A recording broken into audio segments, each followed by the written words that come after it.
You're now tuned to Global News and Zone Nigeria, when stories unfold. With a lot happening in the Israel-Gaza war, Israeli blast in Gaza hospital kills 500. Biden's Israel visit takes a complex twist. United Nations chief criticizes collective penalties on Palestinians. US accuses China of dangerous actions, and Jordan cancels Biden's summit over Gaza hospital blast. According to Palestinian authorities in the besieged territory, no fewer than 500 people have been killed in an Israeli air raid on Al-Ahli Arab Hospital in Gaza. Numerous world leaders have condemned the attack. A spokesman for the Palestinian President Mahmoud Abbas condemned the air attack as an act of genocide and a humanitarian catastrophe. Abbas has also withdrawn from a former scheduled meeting with US President Joe Biden, who is set to arrive in the region on Wednesday. In a statement on Tuesday, the Jordanian Foreign Ministry firmly condemned Israel's attack and stressed the need for international security for Palestinian civilians and an end to the fighting.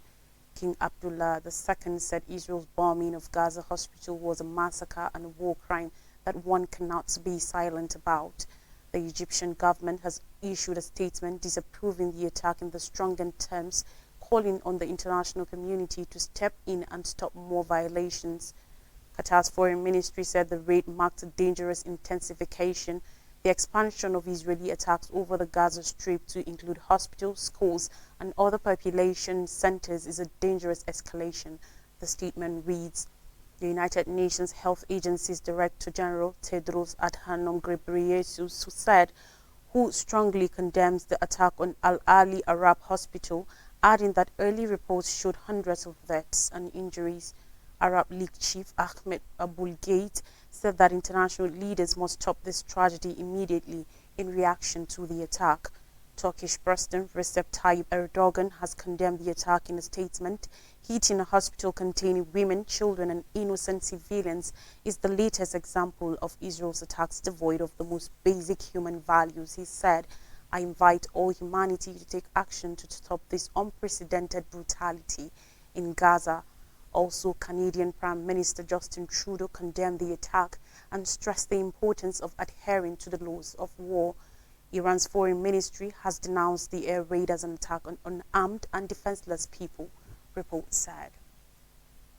Still sticking with Israel-Gaza war, it took a categorical commitment from his Israeli counterpart to open Gaza for humanitarian aid for President Joe Biden to agree to make an unusual wartime journey to Tel Aviv. While the trip will result to a dramatic show of support for Israel as it gets ready for the newest stage of its reaction to last week's Hamas attacks, it will also act as Biden's 30th push for easing the suffering of civilians and permitting those who want to leave Gaza out. On Tuesday, that mission got more complex as Biden was about to take off on Air Force One for the region, a planned summit with Jordan's King Abdullah II, Egyptian President Abdel Fattah al-Sisi, and Palestinian Authority President Mahmoud Abbas was cancelled after an explosion at Al-Ahli Baptist Hospital in Gaza City killed hundreds. Palestinian officials rapidly blamed Israel for the blast as the Israelis denied responsibility and pinned the blame on a failed rocket by Palestinian Islamic Jihad. Israel delivered intelligence it collected connected to the deadly explosion to the US, according to an Israeli official and another source familiar with the matter. The US is analyzing it, and administration officials have communicated that message to at least some congressional lawmakers, the source familiar said.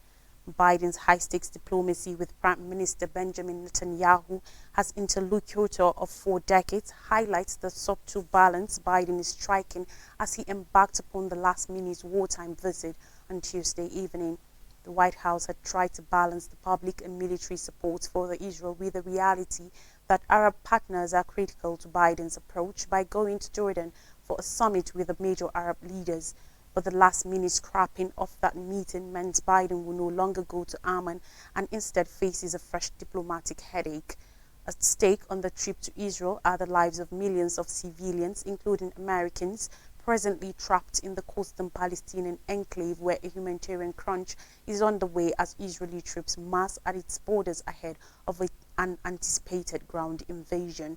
while there was no explicit condition from the US that Israel not launch its invasion until Biden leaves the region. That's the understanding among American officials who have spent the past numerous days debating and planning the president's visit, according to several people familiar with the matter. American officials want humanitarian plans for Gaza fully signed off on and realized before the beginning of the invasion, the people said, describing that task as among Biden's key objectives during his visit to Tel Aviv on Wednesday. While Biden has stopped well short of encouraging a ceasefire, the word hasn't been used at all in the administration's reaction so far. He has issued increasingly stronger warnings about guarding civilian life, including during his phone calls with Netanyahu. Still on Israel-Gaza war, Antonio Guterres, United Nations Secretary General, has called for an immediate humanitarian ceasefire in the Israel-Gaza war. Speaking in Beijing just after hours the bombing of the Al-Ali Al-Arab hospital in Gaza, he said Hamas attacks cannot justify the collective punishment of the Palestinian people. The United Nations chief reiterated what he called two urgent humanitarian appeals while speaking at a forum to mark 10 years of China's Belt and Road Initiative, BRI. He called on Hamas to immediately and unconditionally release those it is holding hostage and Israel to immediately let unlimited access of humanitarian aid to Gaza. The humanitarian ceasefire was required for both of these appeals to be met, Guterres added. Guterres' speech came after he released a statement condemning the attack on a hospital in Gaza in some of the studious language he has yet used to describe the violence over the past week. Palestinian health authorities said at least 500 people were killed in the raid, which has been widely condemned by world leaders and human rights groups. Israel has denied responsibility. Representatives from over 130 mostly developing countries are attending the forum in China, including at least 20 heads of state and government. Speaking on the theme of the conference, China's growing program of providing finance and loans to developing countries to build infrastructure, Guterres acknowledged that several developing countries were drowning in debt and called for effective debt relief mechanisms. China's President Xi Jinping and Russia's President Vladimir Putin also spoke at the opening ceremony of the forum in the Great Hall of the People in Beijing. Now away from Israel-Gaza war, the United States has released footage of over 180 Chinese captures of U.S. fighter jets in the skies above the Western Pacific over the past 2 years, more than the total reported in the preceding decade. On Tuesday, the Pentagon released a series of photos and videos in advance of its annual China Military Power Report, which is anticipated to be released soon.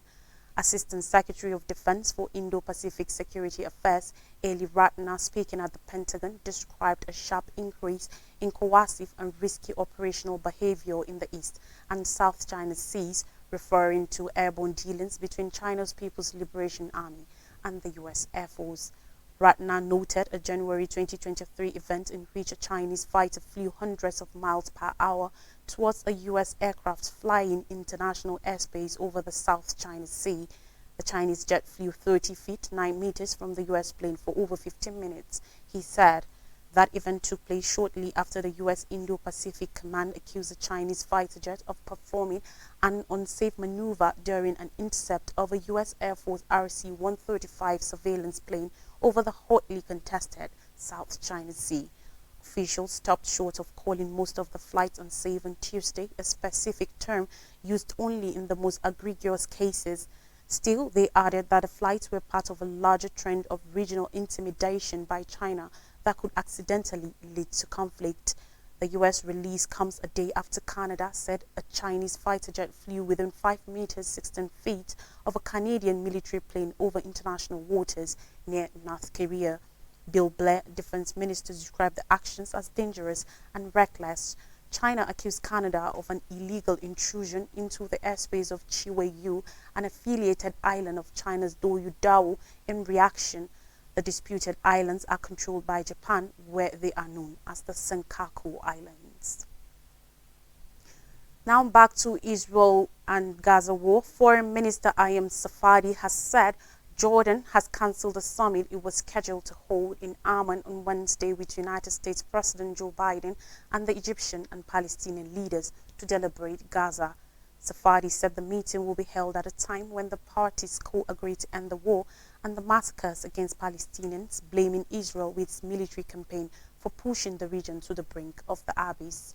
Biden was anticipated to make a rapid trip to Israel, where he will later head to Jordan and, according to Jordanian officials, meet Egyptian President Abdel Fattah el-Sisi and Palestinian President Mahmoud Abbas.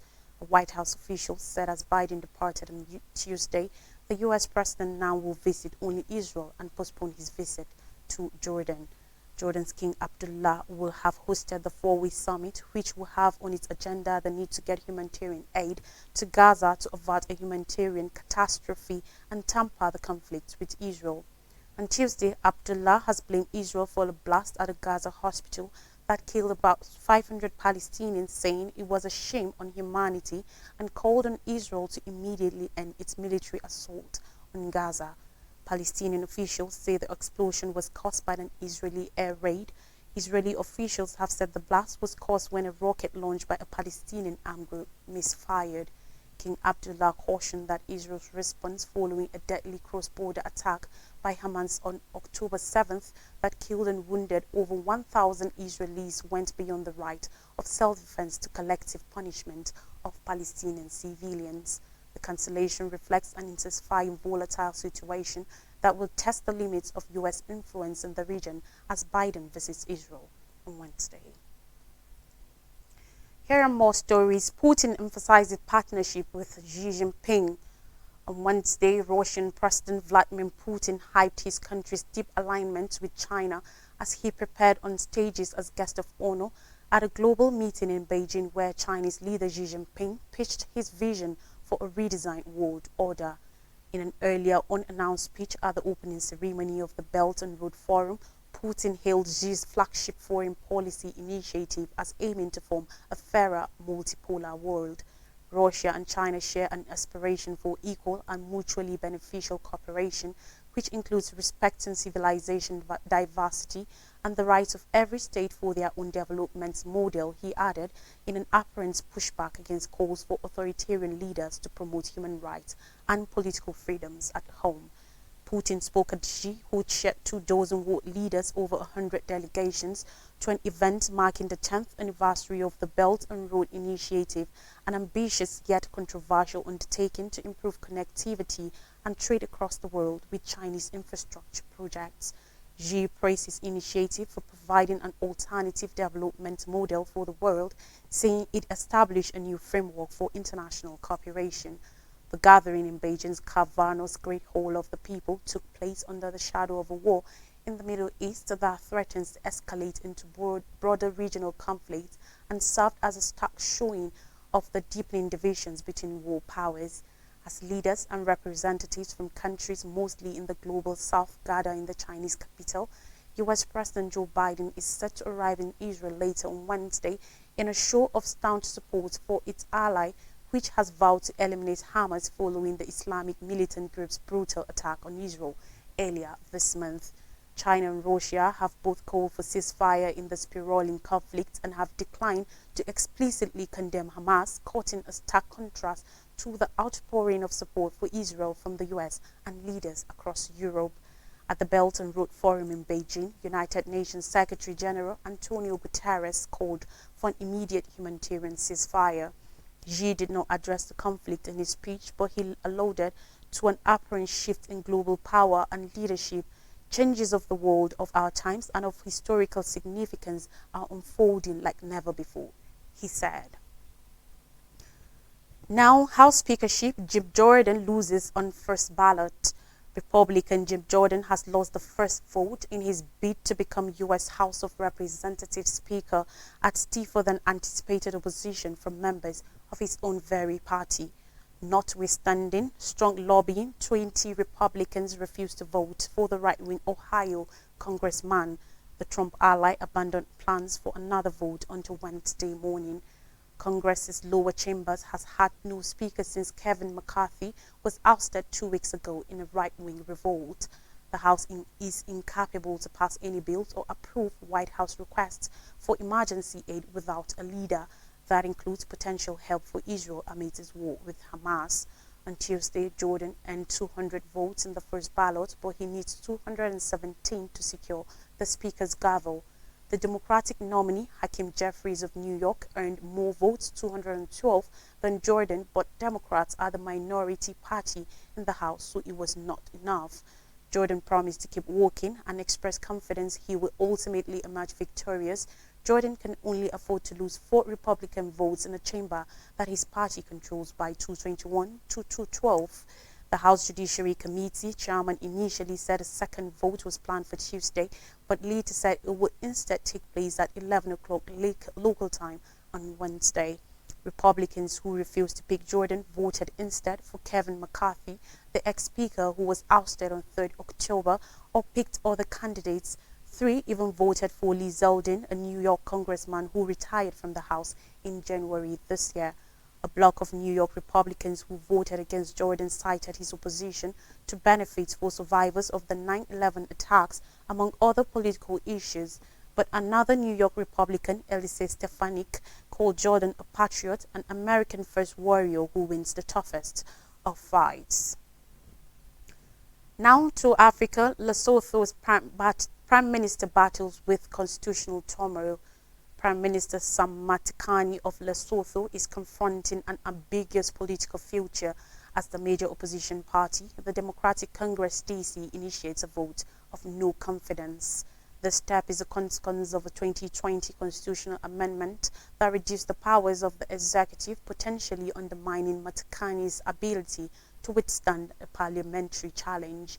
The government has sought a legal solution disputing the constitutional amendment that permitted the opposition to present the motion. The legal proceedings are scheduled for October 30th, causing a parliamentary standstill and delaying vital matters, including the budget. Matekane voices concerns in a national address about the hurdles his government faces, accusing certain politicians of exploiting the law to stop progress and sow discord. He affirmed his government's commitment to preserving peace, security, and Lesotho's dignity. This situation underscores the intricate relationship between law and politics in Lesotho, where constitutional changes can have significant ramifications for governance and leadership. If the motion is successful, Matekane will join the ranks of earlier prime ministers who face similar challenges, emphasizing the developing political landscape in the country. It's time for a short break, and when we come back, I'll bring you stories from Nigeria. Do stay with us.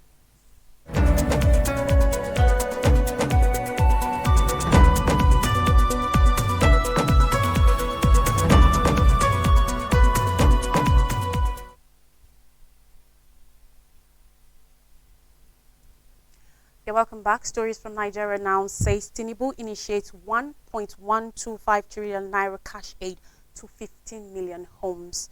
President Bola Ahmed Tinubu has formally launched his government's Renewed Hope conditional cash transfer program intended to cushion impacts of fuel subsidy removal and other economic shocks for vulnerable groups in Nigeria.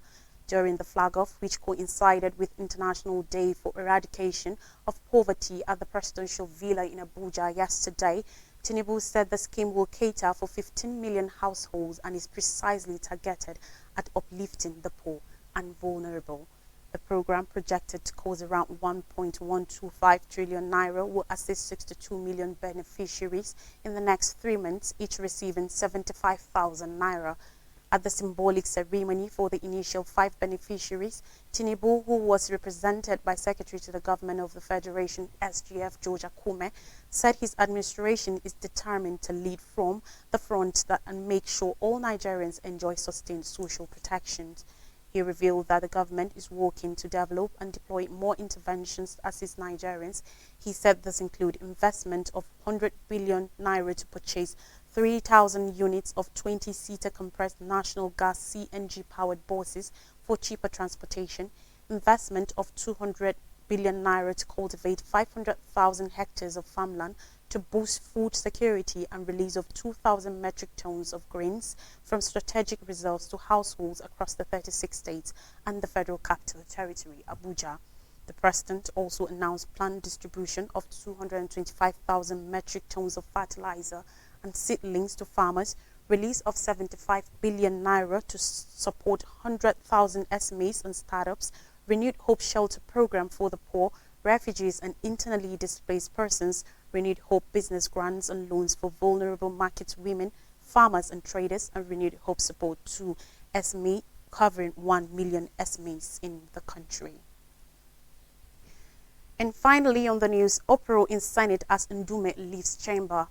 On Tuesday, Godswill Akpabio, the Senate President, requested an urgent closed-door meeting of the Senate during plenary after the Chief Whip of the Senate, Senator Mohammed Ali Ndume, left the chamber following a ruling that considered him out of order. Ndume, APC Borno South, raised a point of order on alleged errors committed and not corrected by the President of the Senate, Godswill Akpabio. The error referred to by Ndume was a motion stimulated by Senator Sumaila Kawu and NPP Kano South for debate on the need for reopening of Niger border, without stating the title of his motion.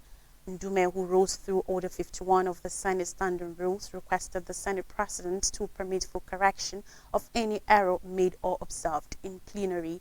But Akpabio speedily intercepted him by saying, having ruled on issues raised, it cannot be revisited, and those ruled Ndume out of order. Senator Sunday Karimi, APC Kogi West, spiritedly tried to sustain Ndume's line of argument through another point of order, but was also swiftly ruled out of order by the Senate President. The Deputy Senate President of the Senate, Jibrin Barrow, in a troubleshooting attempt, quickly rose to read Order 16, which requires a substantive motion to be moved by any senator for correction or review of the earlier decision taken. Sustaining Barrow's point of order by Akpabio infuriated Ndume by raising another point of order, Order 54, to seek correction of the perceived error. But without being allowed to make a full presentation of his argument, the President of the Senate ruled him out of order. Again, angered by Akpabio's decision, Ndume packed his documents and furiously stormed out of the chamber.